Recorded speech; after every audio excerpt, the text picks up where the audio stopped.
pierce it at these two different angles, alpha and beta, either in between or somewhere else, or you could also think of it piercing on top of it, okay, on one of the lines. And so I did that. I considered all those different ways, and I drew all the freedom and constraint spaces of those, and said, okay, and I generated whatever those were. I said, okay, those are all the freedom spaces you can get by adding a third line to the condition where the original two lines were parallel. Okay. Well, what if the original two lines were intersecting? How many different ways can you add a third line? Well, you could put it in there, and it would be redundant, right? You could put it there, and it would be something new. You could, you could put it on a different plane in some direction, some distance there. Whether it's parallel to that or parallel or pointing in a different direction doesn't matter. And you can prove that when you draw the freedom constraint spaces of these. You could move it off this line and do the same thing, put it anywhere there. You could pierce it in the center, or you could pierce it just somewhere else, or on top of one of these lines, right? Okay, so by doing that, right, then you can draw all the freedom constraint spaces and find all the finite ones from that. Okay, and then the final one is you do skew lines. The third way, you can just put two together and add a third line to that. And there's many more of these. Okay, so so I won't necessarily draw them, but you could well, first of all, if you put them on the original plane of any of these, then it's going to be one of the repeat ones, because it's either going to be parallel or intersecting one of these. So to really do a unique case, you need to put it on another parallel plane and either have the shortest distance line have it intersect that, and you can have it be parallel to these or be skew, or you could move it off there, okay, or you could have it pierce them both with these angles, and or pierce on top of them or away from them. Okay, and then you could go and do all those different scenarios, generate all the freedom constraint spaces, and be very systematic about it. And you would find, no matter how many different cases you tried, if you're very careful with your logic, you can try every possible combination of just three constraints, and you find you just keep generating the same, just 9 freedom constraint space types over and over again, and there's just 9 of them. Okay, so that's kind of a crude logic way to prove there's only 9 in the 3D off column. Okay, and then of course, once you get to the second, first, and 0 off column, so we've kind of proven the finiteness of this. I've shown you how I proved those, but for this column, it's much easier, because you look at the degrees of freedom. You say, well, there's only one way you can have no degrees of freedom. That's fully constrained, so there's just one type. Then we know from Chasles' theorem there's only 3 ways to get 1 degree of freedom. And then you can look at my master's thesis to see how I reason that there's 9 ways of this. But I did it by combining twists of all, combining every way you can combine 2 red rotations, again, parallel, skew, or intersecting, every combination of 2 translation twists, every combination of 2 screw twists, every combination of screw and a red, combination of red and translation, and then screw and translation for intersecting, parallel, and skew. You do all that combination, you can very quickly logically deduce there's only 9 of these as well. Okay, and then if there's only 9 freedom spaces, then you know there's only 9 constraint spaces, because they're one-to-one. So that's kind of the proof, and there's a really nice, clean, rigorous proof of this in my thesis as well. So that's all 26 there. Okay? So hopefully you trust me now, there's only a finite number of them. And they're nicely packaged in beautiful ways. And we're going to look at these shapes now. Okay. Okay, so these shapes are really mysterious and neat. Even though there's 26 of these, they're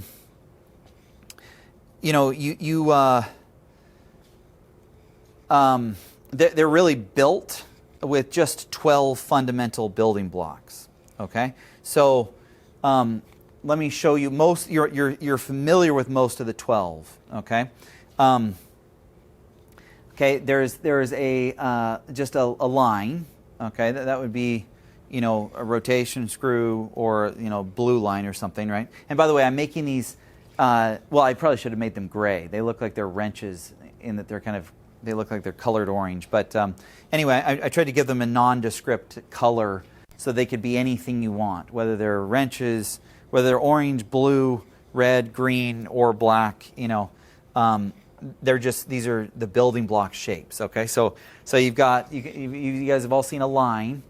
You've seen a plane of lines, which is, this one's just highlighted like that, okay? And then there's the hoop, which is really a line pulled to infinity, okay? And then there's a disc or a pencil, which is just a, you know, all lines intersecting a point on a plane. There's a box, and then there's a plane of parallel lines. And you guys have hopefully memorized how many independent twists are in each of these shapes, or sorry, independent Plucher vectors really, which whether they're twists or wrenches, you know, you should really memorize it because you don't want to have to derive that through all the pain that I showed you in the last lecture mathematically. So it's just better to memorize it. Of course, there's one thing in there. There's three things in there, whether it's right twists or wrenches. Three independent things in a colored plane. That's like the blade, right? There's three things in there. Here's the hoop. Okay, there's just one in there because it's just one line pulled to infinity. There's two in a disc. There's three in a box. And there's two in a plane of parallel lines. Okay, so you're familiar with those. That's the first six. And then there's another six, okay, which is a sphere with all lines that intersect a single point. And then that's the end of what you're familiar with, okay? And of course, in the sphere, there's three things in there, okay? So you're familiar with these six and that seventh one, and you've memorized, hopefully by now, how many things are in there. If you haven't, memorize it. These red numbers are in red because you really need to know them. Like, just memorize it. They're not hard, okay, to memorize, okay? But there are there's five more shapes, and really, depending on how you look at it, like really three. So there's two kinds of hyperbolic paraboloids. Okay, one is, you know, I call orthogonal, another one's non-orthogonal. Okay, and I didn't draw the non-orthogonal one here because it's very difficult to draw. So I'm going to teach you what it is so you can visualize it in your mind. But it looks very similar to this. Okay, and you probably have no idea, like, what in the world is that? I'm going to do a whole section talking about that. But just trust me, there's two kinds of hyperbolic paraboloids. Okay, so I count them as two different ones. And then there's a cylindroid, okay, which I'll also talk about. And then there's circular or elliptical hyperboloids, so two different kinds of hyperboloids of one sheet, okay? And there's the circular kind and the elliptical one. And these aren't so tough to draw, so I drew them both. But you can see they look similar, okay, and we'll talk all about those. So everything on the slide has three inside of it, except this one, it has two. Okay, so even though I haven't convinced you of this yet, it would be a good thing to memorize those red numbers so you don't, on an exam or as you're in the field, have to prove to yourself how many independent twists or wrenches are in each of those shapes. There's three in everything on, so just think all the complex shapes have three in it except a cylindroid, which has two. Okay? Okay, so before I really get into this in too much more detail, let me do a little tangent about geometry. But first of all, let me emphasize the significance is just these 12, you know, 6 on this slide, 6 on this slide, 12 shapes. You go back to the fact chart, and you notice even though there's 26 of these different freedom and constraint space types, you know, they're all made of just these 12 building blocks. So you can see, you know, in this one there's the plane and the box. You know, in this one there's the parallel plane. In this one there's the sphere and the plane, and this one there's the disk, and you know, so it's just those 12 fundamental building blocks combined together to make the freedom and constraint space chart.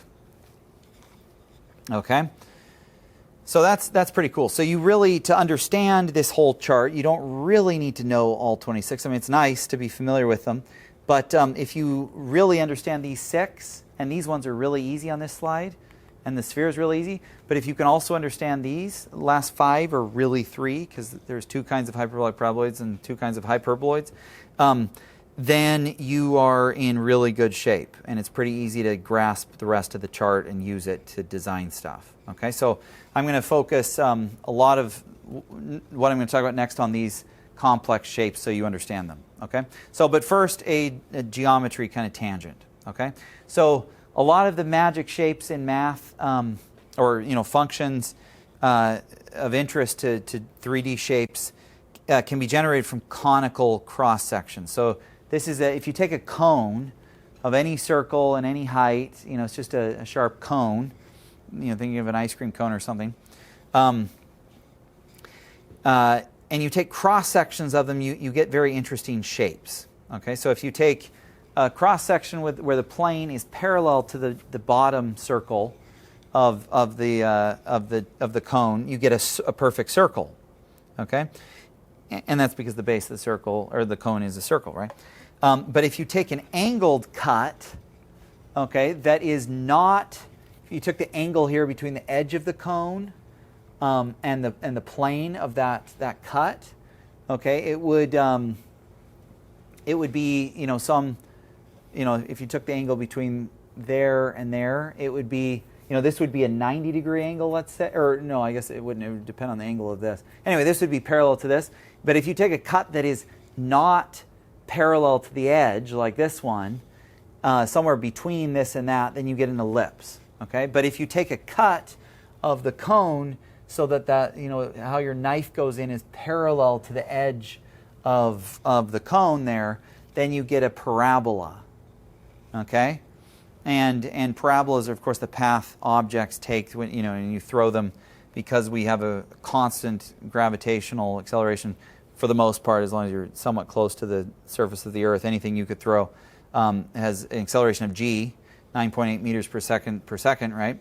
And so as a consequence of that, you get paths following a nice parabola, okay?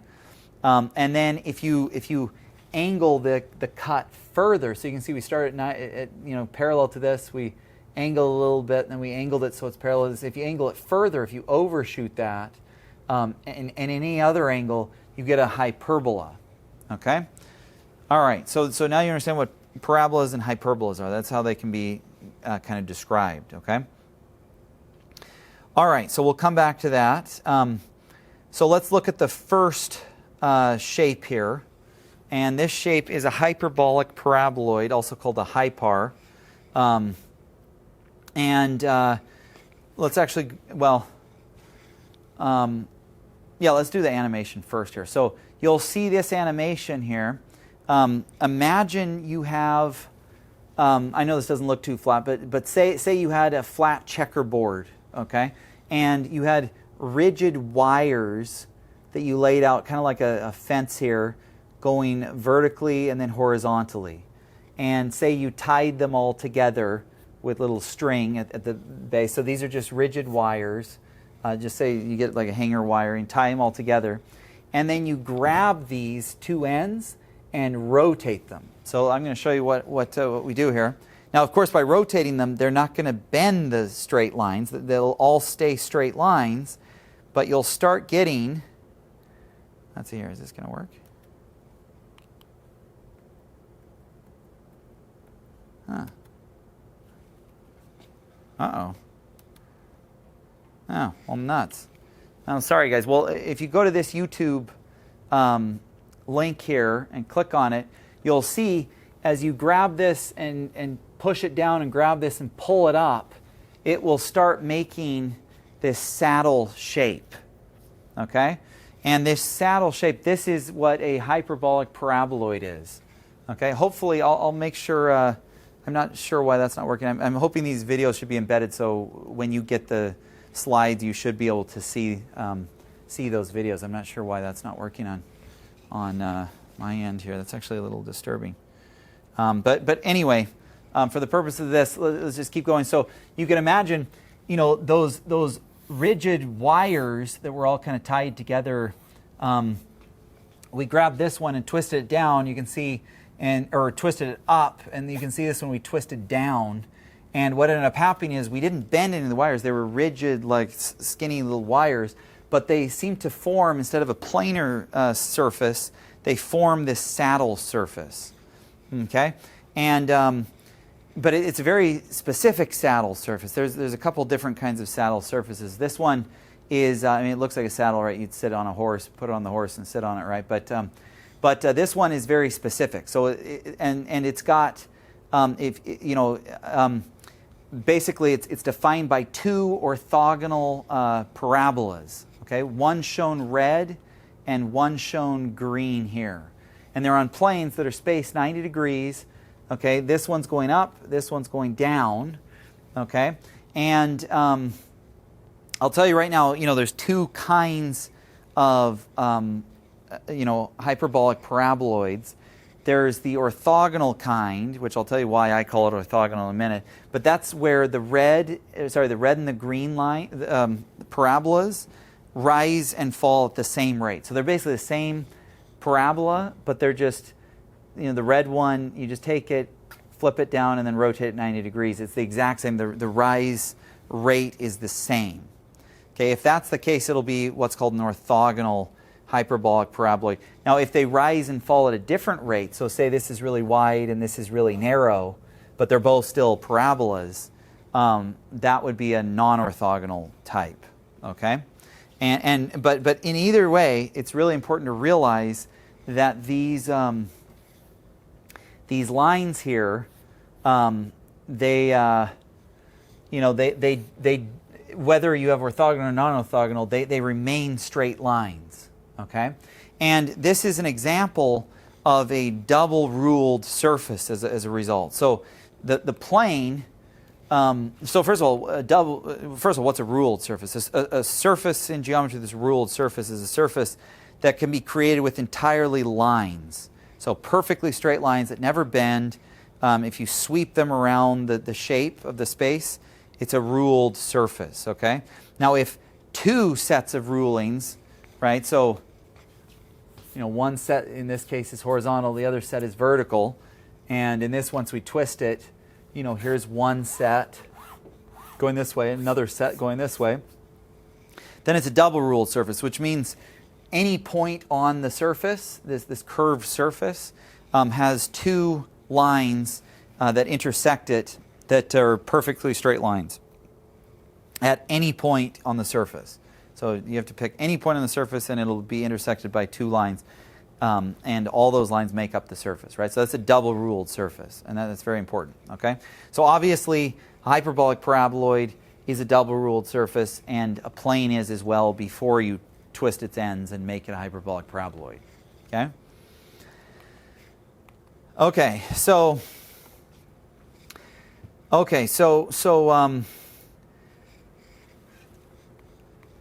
let's go back to this. Let's look at the case of an orthogonal hyperbolic paraboloid where these guys rise and fall the same rate. They're the same parabola, twisted 90 degrees. One's up, one's down, right? Then, first of all, these will always be 90 degrees, but there's going to be an axis that's kind of off of this 90 degrees, about which you can grab each of these lines and kind of translate them forward as you rotate them. You see they kind of twist through. Right here, these are all on parallel planes, and they remain on parallel planes as I twist this one down as I twist this one up and I twist this one down. Okay, so you can see all these lines remain on kind of parallel planes, but they're kind of twisting at a certain rate as they go through. Okay, and if you imagine this is the axis that they're kind of translating along and twisting about, rotating about, the whole reason it's called an orthogonal hyperboloid is because the plane on which the line, and this time I drew it gray because remember this could be, let's assume we're not even talking twists or anything yet. I'm just teaching you geometry. Say each of these lines is gray here, right? So, or each of these lines is, let's call those gray, okay? If that's the gray line that's rotating as it translates along this, if that lies on a plane that is perpendicular to this axis or orthogonal to it, then it will make an orthogonal hyperbolic paraboloid, and the parabolas, the green and red parabolas I said that are 90 degrees apart, they will rise and fall at the same rate. Okay, but now you can't just rotate this at any willy-nilly geometry, right? So if this is translating a distance x, some displacement along this axis, and it has some corresponding rotation at its location, then you could define kind of a new kind of pitch, which is the translation of that line divided by how much it rotates. And whatever that pitch is at any point along here, if you take the double derivative with respect to the displacement, then it will be a constant number. If it satisfies that, then it's a hyperbolic paraboloid. Okay? And it will be, in this case, orthogonal because this plane is orthogonal. Okay? Which means, by the way, it's quadratic. Anytime you have something to the second power and you take the double derivative, right, you're going to get a constant. Okay? Okay, so but here's the thing. So hopefully you can kind of see, this was my drawing of it, okay? And let's put a coordinate system to it so you can kind of visualize how this all fits together. So say you have a x, y, z coordinate system. Of course, those are Cartesian. They're 90 degrees and everything. And let's say we're looking down this hyperbolic paraboloid along the z-axis here. So here's the x-axis, here's the y-axis. The z-axis is coming up, so we're looking straight down on it. You can see we've aligned the green hyperbolic parabola in the plane of zx. So there's this parabola is coming out like that, going like that, but its base is right at the coordinate system here. Okay, and then you can see the red parabola is touching there, but it's in the plane of, it's rising in the plane of yz, right here. So yz. Okay, if you can visualize that. Now, this axis here that this thing's sweeping through, and remember, I'm just talking about orthogonal things, so I don't confuse you. This plane is always 90 degrees to that. Okay, this axis is this. It doesn't correspond with x or y. It doesn't correspond with the red or the green. It's like twisted off axis, like 45 degrees. Okay. And in this case, 45 degrees from the x-axis here, 45 degrees from the y-axis, however you want to think about it, right? And again, if you let's go back here. If you looked at it from bird's eye view, so you're looking down on the plane, then no matter how much that rotates, it's just going to appear like gray lines advancing that are perpendicular to this black axis. Okay, so if you see that, but if you see the isometric view, you can actually see here's the gray line, and it starts like this, and it's kind of twisting its way through until it flips to the other side. It twists its way through like that, like this. You see it's twisting its way through as it translates on that axis. So we're looking down on that plane, and these guys will be perpendicular. Okay, and that forms that shape. Okay, now remember though, it's a double ruled surface, so that's just one set of lines. There's also another axis. You could go this way. Okay, and again, now this axis, this was the old axis that was 45 degrees there looking down on z. This is the new axis, 45 degrees. Notice these two axes are 90 degrees apart. Okay, and again, we're taking these screw lines, and we're translating them along that axis. And these not these screw lines, sorry. We're taking these gray lines, and they're on planes that are perpendicular orthogonal to this axis. And as they translate along that axis, like in that last picture, they're like rotating with a certain amount. Okay, and it's the exact same amount as this guy. Okay? All right, so it's like the same kind of relationship. All right? There's just a different handed thing. One rotates one way, the other one rotates the other way. Okay? Okay, so you can see, right, this one would kind of rotate with the left hand, and this one would kind of rotate with the right hand through there. So, but they're rotating at the same rate, if you could see that. Okay, so as it goes, it kind of goes through like that, and this one goes through like that. Okay, but if you look down on z, you can see all the gray lines that are translated on this axis here are just, they look parallel, but they're really, coming out of the page, going through like that. Okay.